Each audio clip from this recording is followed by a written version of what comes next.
Assalamualaikum warahmatullahi wabarakatuh. Perkenalkan, namaku Dani Prastiano Putra dari kelompok A6 dengan NIM G00241443. Dan di sini saya akan menjelaskan tentang mandibula dan musculus masticatoris. Nah, di sini itu yang pertama ada anatomi mandibula dan fungsinya secara lengkap. Kemudian ada penyusun musculus masticatoris beserta fungsi dan inervasinya. Nah, ini adalah gambar dari mandibula.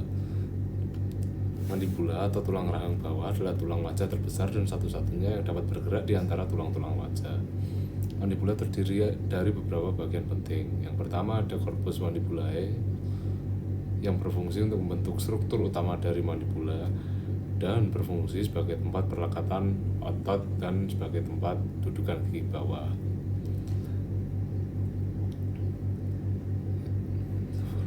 Kemudian ada foramen. Di bagian korpus mandibula itu ada foramen mentalis yang memungkinkan keluarnya saraf mentalis yang memberikan sensasi pada kulit, dagu, dan bibir bawah. Kemudian ada rambus mandibulae yang merupakan bagian vertikal dari mandibula yang naik dari korpus mandibula, berfungsi sebagai tempat perlekatan otot masticatoris utama dan sebagai titik utama artikulasi dengan tulang temporal. Kemudian ada processus cornoideus yang berfungsi menjadi titik perlekatan otot temporalis, salah satu otot utama dalam proses mengunyah. Kemudian ada processus condylaris yang yaitu bagian posterior dari ramus mandibulae yang memiliki ujung berbentuk bulat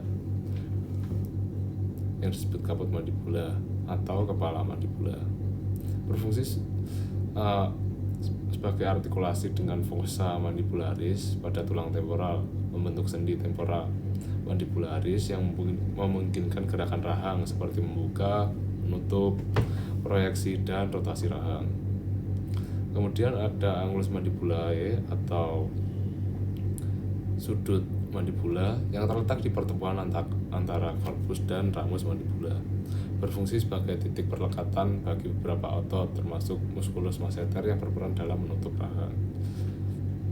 Kemudian ada foramen mandibulae yang terletak di permukaan medial ramus mandibula, berfungsi sebagai tempat masuknya saraf alveolis inferior dan pembuluh darah yang mensuplai gigi dan jaringan di sekitar rahang bawah. Kemudian ada alveolus dentalis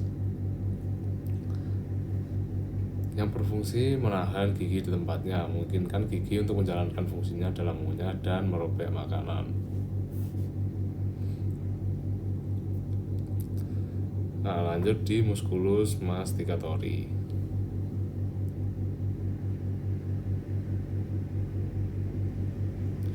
Yang pertama ada musculus masseter yang terletak di bagian lateral dari mandibula, dari arcus zygomatikus hingga angulus mandibulae. Fungsinya berperan dalam menutup rahang. Otot ini adalah otot yang paling kuat dalam proses mastikasi, diinervasi oleh nervus mandibularis. Kemudian ada musculus temporalis, terletak di sisi kepala, berasal dari fossa temporalis dan melekat pada processus coronoideus mandibula. Fungsinya sebagai elevasi dan retraksi mandibula. Ini berperan penting dalam gerakan menutup rahang dan menarik rahang ke belakang. Diinervasi oleh nervus mandibularis.